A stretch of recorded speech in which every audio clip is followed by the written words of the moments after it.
Hello friends, आज की कहानी है लालची ससुराल। सविता जी अभी अभी अपने पति राजन जी के लिए कॉफ़ी बनाकर किचन से निकली थी कि सामने से रिया को आता देखकर उनका पारा ही चढ़ गया। जब सारा काम हमें ही करना है तो तुम्हारा क्या काम है फिर यहाँ? तुम्हें पता नहीं है कि हम सुबह उठते ही कॉफ़ी पीने की आदत है। रिया बोली, माँ जी मैं आ ही रही थी, लेकिन रोहन को जल्दी ऑफिस जाना था, इसलिए उनके कपड़े प्रेस करने में टाइम लग गया। सविता जी, बस हर बात में बहाना पहले ही तैयार रहता है। रिया को शादी करके आए अभी केवल 4 महीने ही हुए थे। यहाँ आकर उसे ऐसा लगने लगा था कि जैसे किसी जेल में आ गई है। उसे कहीं जाना हो तो परमिशन लेनी पड़ती थी, कोई गलती हो जाए तो पनिशमेंट मिलता था। सास ससुर और पति तीनों ही एक सुर में उसका विरोध किया करते थे। कभी कभी तो मन करता कि यहाँ से भागकर अपने पापा के घर चली जाए, लेकिन उसके पापा एक हार्ट पेशेंट हैं। यह सब उन्हें पता लग गया तो न जाने क्या अनर्थ हो जाएगा। यही सोचकर रिया सब कुछ बर्दाश्त करती रहती थी। रिया ने जल्दी जल्दी सबके लिए नाश्ता बनाया। उसके बाद रोहन को टिफ़िन पैक करके दे ही रही थी कि तभी रोहन ने आवाज़ दी, रिया, रिया क्या कर रही हो?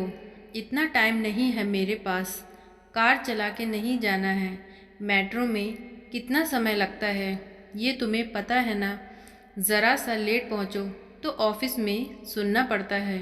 रोहन की एक बात इस बात का इशारा था कि उसके पिता ने उसे कार नहीं दी थी, लेकिन वह सब कुछ सुन लेती है।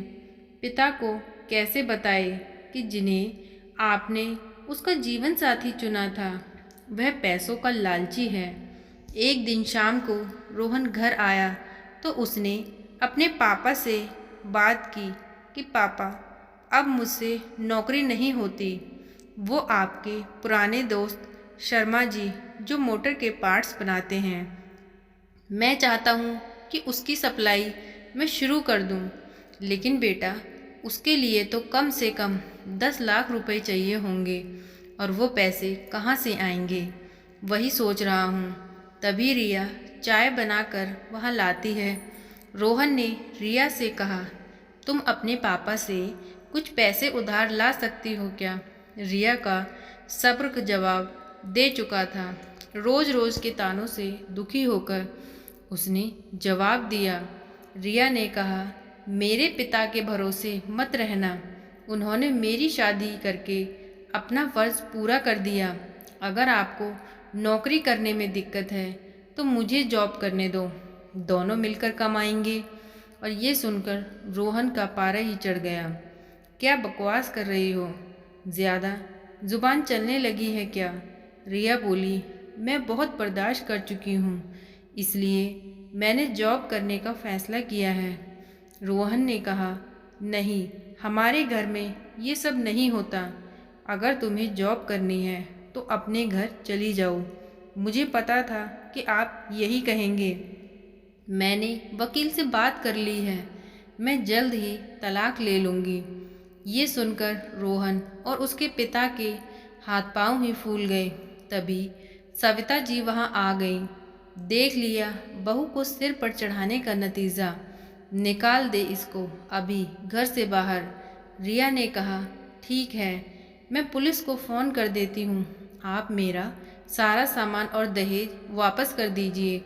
साथ ही हर महीने अपने पति की कमाई का आधा हिस्सा मैं कोर्ट से ले लूँगी। इस मकान में भी मेरा हिस्सा है, आधा मकान मेरे नाम कर दीजिए। सास बोली, सुनो ये क्या कह रही है? ससुर जी ने कहा, बेटी तुम ऐसी बात क्यों कर रही हो? आज के बाद हम तुमसे कभी कुछ नहीं कहेंगे। तू अपने कमरे में जा। नहीं पापा जी, बहुत बर्दाश्त कर चुकी हूँ मैं, अब मुझसे ये दिन भर के ताने बर्दाश्त नहीं होते। आप लोग इतने लालची होंगे ये मैंने कभी सपने में भी नहीं सोचा था। सास कहती है, इसके बाप को फ़ोन करके बुलाइए, इसके मुंह लगने से अच्छा है कि उनसे ही डायरेक्ट बात करते हैं। माँ जी, मेरे पिताजी एक हार्ट पेशेंट हैं। अगर इस बात को सुनकर उन्हें कुछ हो गया तो इसके जिम्मेदार आप लोग ही होंगे। रोहन, ये तुम्हें क्या हो गया है? आज से पहले तो तुमने कभी ऐसी कोई बात नहीं की। मैं आज तक आपके मम्मी पापा जी के हर ताने को बर्दाश्त करती रही। 20 लाख रुपए मेरे पापा ने शादी में खर्च किए, फिर भी आपको कार चाहिए, बिजनेस करने के लिए पैसा चाहिए। रिया ने उसी समय अपना सामान पैक किया और घर छोड़ दिया। जाने से पहले उसने अपने सास ससुर और पति तीनों को कहा, अगर मेरे पापा को आप लोगों ने कुछ भी बताया तो मैं आपको अरेस्ट करवा दूंगी। तलाक का नोटिस आपको खुद मिल जाएगा। चुपचाप साइन कर देना। और वह वहाँ से निकलकर अपनी एक सहेली के फ्लैट में पहुँच गई। एक दिन पहले उसी ने उसे हक के साथ अपना आत्मसम्मान बचाने के लिए समझाया था। रिया ने कहा, सानिया, मैं आ तो गई हूँ, लेकिन अब आगे क्या होगा? रिया, तू चिंता मत कर, मैंने बात कर ली है।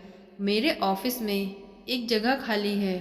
कल से तू जॉब करेगी और मेरे साथ ही रहेगी। 1 महीने तक जॉब करने के बाद रिया एक दिन अपने घर जाती है और पिताजी को सारी बात बताती है। उसकी बातें सुनकर उसके पिताजी कहते हैं, बेटी, तूने मुझे ये सब कुछ क्यों नहीं बताया? पापा, आपने मेरे लिए बहुत कुछ किया है। अब मैं आपको परेशान नहीं करना चाहती थी। बेटी, मैं इतना कमज़ोर नहीं हूँ। तू चिंता मत कर, घर आ जा। नहीं पापा, मुझे अभी कुछ समय और दीजिए। अपने पैरों पर खड़े होने दीजिए। अपनी एक पहचान बनाने दीजिए। कुछ ही महीनों के केस चलने के बाद रोहन और रिया का तलाक हो गया। रोहन को पूरा दहेज और 30 लाख रुपए देने पड़े। साथ ही उसे अपनी सैलरी का एक हिस्सा हर महीने कोर्ट में जमा करवाता था। तो ऐसा था रिया का लालची ससुराल। लेकिन रिया अपनी दोस्त की मदद से ऐसे लालची लोगों से बच पाई और अपनी ज़िंदगी नए सिरे से शुरू कर पाई।